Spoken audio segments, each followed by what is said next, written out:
Rising Haryana.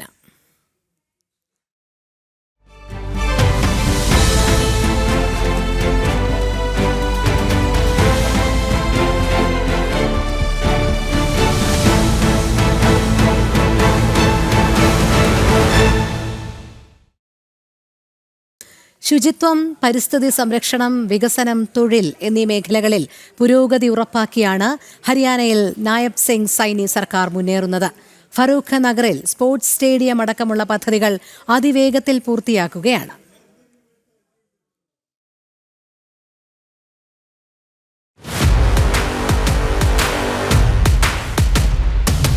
മുഖ്യമന്ത്രി നായബ് സിംഗ് സൈനിയുടെ നിർദ്ദേശാനുസരണം വികസനം ഉറപ്പാക്കി മുന്നേറുകയാണ് ഹരിയാനയിൽ ഓരോ നഗരവും.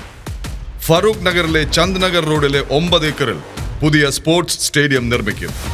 യുവാക്കൾക്കായി ലൈബ്രറി സൗകര്യം ഉറപ്പാക്കുമെന്നും 5 കിലോമീറ്റർ ദൈർഘ്യത്തിൽ മോഡൽ റോഡ് നിർമ്മിക്കുമെന്നും വ്യവസായ വാണിജ്യ പരിസ്ഥിതി മന്ത്രി റാവു നർബീർ സിംഗ് പറഞ്ഞു. ഗുരുഗ്രാം, IMT സോന, മാനേസർ തുടങ്ങിയ വ്യാവസായിക മേഖലകളിലെ തൊഴിലാളികൾക്ക് ഭക്ഷണ സൗകര്യങ്ങളും ക്യാൻറ്റീനുകളും സ്ഥാപിക്കാൻ നടപടിയെടുക്കാൻ റാവു നർബീർ സിംഗ് ഉദ്യോഗസ്ഥർക്ക് നിർദ്ദേശം നൽകി. വികസന പദ്ധതികളിൽ നടപടിക്രമങ്ങളിലെ വീഴ്ചകൾ അനുവദിക്കില്ലെന്ന് മുഖ്യമന്ത്രി കർശന നിർദ്ദേശം നൽകിയിരുന്നു. പദ്ധതികൾക്കുള്ള അനുമതിയിൽ കാലതാമസം വരുത്തുന്നവർക്കെതിരെ കർശന നടപടിയെടുക്കുമെന്നാണ് മുഖ്യമന്ത്രിയുടെ മുന്നറിയിപ്പ്. നിർബന്ധിത വിരമിക്കലിന് വരെ ഇക്കൂട്ടർ വിധേയരാകും. പൊതുജനങ്ങൾക്ക് പരമാവധി നേട്ടങ്ങൾ എത്രയും വേഗം ഉറപ്പാക്കുക എന്നതാണ് സൈനി സർക്കാരിന്റെ ലക്ഷ്യം.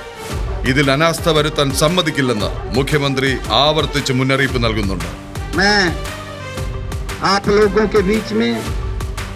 आज इस पवित्र पर्व के अवसर के ऊपर ये बात कहना चाहूंगा कि आदरणीय नरेंद्र मोदी जी ने देश के अंदर हर क्षेत्र के अंदर अगर हम देखेंगे एक विकसित भारत की मजबूत नींव रखी है और एक टारगेट भी दिया है हमें कि 2047 तक ये राष्ट्र, ये भारत, ये आत्मनिर्भर भारत बने, ये विकसित राष्ट्र बने, उसको लेकर के हमने काम करना है. ഗുരുഗ്രാമിൽ നിന്ന് 21 കിലോമീറ്റർ അകലെയുള്ള ചെറിയ നഗരമാണ് ഫറൂഖ് നഗർ. സമ്പന്നമായ ചരിത്രവും സാംസ്കാരിക പൈതൃകവും പേറുന്ന നഗരം. ഫറൂഖ് നഗറിന്റെ വികസനത്തിനായി 9 അജണ്ടയാണ് മുനിസിപ്പൽ സമിതി അഥവാ നഗരപാലിക തയ്യാറാക്കിയത്. ചന്ദ് നഗർ റോഡിലെ 9 ഏക്കറിൽ സ്പോർട്സ് സ്റ്റേഡിയം വികസിപ്പിക്കാൻ ഒരുങ്ങുകയാണ് സർക്കാർ. കമ്മ്യൂണിറ്റി സെന്ററിന് സമീപത്തായി വിശാലമായ ലൈബ്രറി സൗകര്യം ഒരുങ്ങുന്നു. നഗരത്തിനുള്ളിൽ 5 കിലോമീറ്റർ ദൈർഘ്യത്തിലാണ് മോഡൽ റോഡ് വരുന്നത്. പ്രജാപതി ചൗപാൽ നവീകരിക്കും. നഗരത്തിൽ ഡ്രെയിനേജ് സൗകര്യം ഉറപ്പാക്കുക എന്നതും അജണ്ടയിൽ ഉൾപ്പെടുന്നു. ഫറൂഖ് നഗർ പ്ലാസ്റ്റിക് മുക്ത നഗരമാക്കാൻ മന്ത്രി റാവു നർബീർ സിംഗ് ആഹ്വാനം ചെയ്തു. നഗരത്തിന്റെ സൗന്ദര്യവൽക്കരണ ശ്രമങ്ങളുടെ ഭാഗമായി കയ്യേറ്റങ്ങൾ നീക്കം ചെയ്യുന്നതിന് നടപടികൾ ആവശ്യമാണെന്ന് മന്ത്രി പറഞ്ഞു. അനധികൃത മാംസവിൽപ്പനശാലകൾ അടച്ചുപൂട്ടാനുള്ള നടപടികൾ സ്വീകരിക്കാൻ കൗൺസിലർമാർക്ക് മന്ത്രി നിർദ്ദേശം നൽകി. വാർഡുകളിൽ അനുയോജ്യ സ്ഥലം കണ്ടെത്തി സജീവ സമൂഹ പങ്കാളിത്തത്തോടെ മരങ്ങൾ നട്ടുപിടിപ്പിക്കണമെന്നും കൗൺസിലർമാരോട് മന്ത്രി ആവശ്യപ്പെട്ടു. വിവിധ മേഖലകളിലെ ജീവനക്കാരെയും തൊഴിലുടമകളെയും പിന്തുണയ്ക്കുക എന്ന ലക്ഷ്യത്തോടെയും സൈനി സർക്കാർ പ്രവർത്തനങ്ങൾ വിപുലീകരിക്കുന്നു. കേന്ദ്ര സർക്കാരിന്റെ തൊഴിൽ ബന്ധിത ആനുകൂല്യ പദ്ധതി അഥവാ ELI സംസ്ഥാനത്ത് നടപ്പിലാക്കും. ഈ പദ്ധതി യുവാക്കൾക്ക് വലിയ നേട്ടമാണ് സമ്മാനിക്കുക എന്ന് മന്ത്രി റാവു നർബീർ സിംഗ് ചൂണ്ടിക്കാട്ടി. തൊഴിൽ ബന്ധിത ആനുകൂല്യ പദ്ധതി സംസ്ഥാനത്ത് ഗുണകരമാകുക MSME, നിർമ്മാണ സേവന മേഖലകളിലെ തൊഴിലാളികൾക്കും ജീവനക്കാർക്കുമാകും. യുവാക്കൾക്ക് തൊഴിൽ നൽകുന്നതിലും സാമൂഹിക സുരക്ഷ ഉറപ്പാക്കുന്നതിലും ഈ പദ്ധതി ഒരു നാഴികക്കല്ലായിരിക്കുമെന്ന് റാവു നർബീർ സിംഗ് പറഞ്ഞു. आज माननीय प्रधानमंत्री श्री नरेंद्र मोदी जी की अध्यक्षता में कैबिनेट में 4 बड़े फैसले लिए गए हैं. चारों आपके सामने हैं.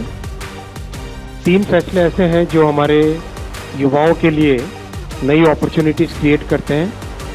ELI, आप सबने PLI तो सुना है, DLI भी सुना है. ये है employment linked incentive, ELI. ELI will be focused on the manufacturing sector. इसके 2 पार्ट्स हैं. पार्ट 1 है फर्स्ट टाइमर्स के लिए, पार्ट 2 है जो कि सस्टेन्ड एम्प्लॉयमेंट के लिए सपोर्ट करे. സ്വകാര്യ മേഖലയിൽ ആദ്യ ജോലിയിൽ പ്രവേശിക്കുന്നവർക്ക് പ്രോത്സാഹനം എന്ന നിലയിലാണ് കേന്ദ്ര സർക്കാർ ELI കൊണ്ടുവന്നത്. ആദ്യമായി ജോലിയിൽ പ്രവേശിപ്പിക്കുന്നവർക്ക് സർക്കാർ 15,000 രൂപ വരെ നൽകും. തൊഴിലാളിക്കും തൊഴിൽദാതാവിനും ഒരുപോലെ ഗുണകരമാകുന്ന പദ്ധതി.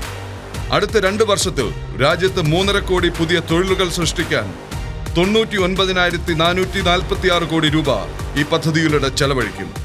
അധിക റിക്രൂട്ട്മെന്റിന് തൊഴിൽദാതാവിനും ലഭിക്കും ആനുകൂല്യം. അതുവഴി പുതിയ തൊഴിലവസരങ്ങൾ സൃഷ്ടിക്കാൻ അവരെ പ്രേരിപ്പിക്കും. സൂക്ഷ്മ, ചെറുകിട, ഇടത്തര വ്യവസായങ്ങളെ പ്രോത്സാഹിപ്പിക്കുന്ന സമീപനമാണ് നായബ് സിംഗ് സൈനി മന്ത്രിസഭയ്ക്കുള്ളത്. 170 കോടി രൂപയുടെ MSME ക്ലസ്റ്റർ വികസന പദ്ധതിക്കാണ് സൈനി സർക്കാർ അടുത്തിടെ തുടക്കം കുറിച്ചത്. സുസ്ഥിര വ്യാവസായിക വളർച്ച ഉറപ്പാക്കാൻ കൂടിയാണ് ഈ പദ്ധതി. 11 ക്ലസ്റ്ററുകളാണ് വികസിപ്പിക്കുന്നത്.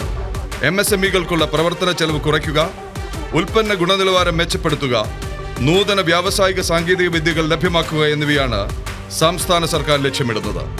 20 കോടി രൂപയുടെ സബ്സിഡിയാണ് പദ്ധതിയിലൂടെ സർക്കാർ ഉറപ്പാക്കുന്നത്. യുവാക്കൾക്കിടയിൽ സംരംഭകത്വവും സ്വയം തൊഴിലും പ്രോത്സാഹിപ്പിക്കാൻ സ്റ്റാർട്ടപ്പ് ഇന്ത്യക്ക് കീഴിൽ ഒരു സമർപ്പിത MSME ഡയറക്ടറേറ്റ് സ്ഥാപിക്കുന്നതും പദ്ധതിയുടെ ലക്ഷ്യമാണ്.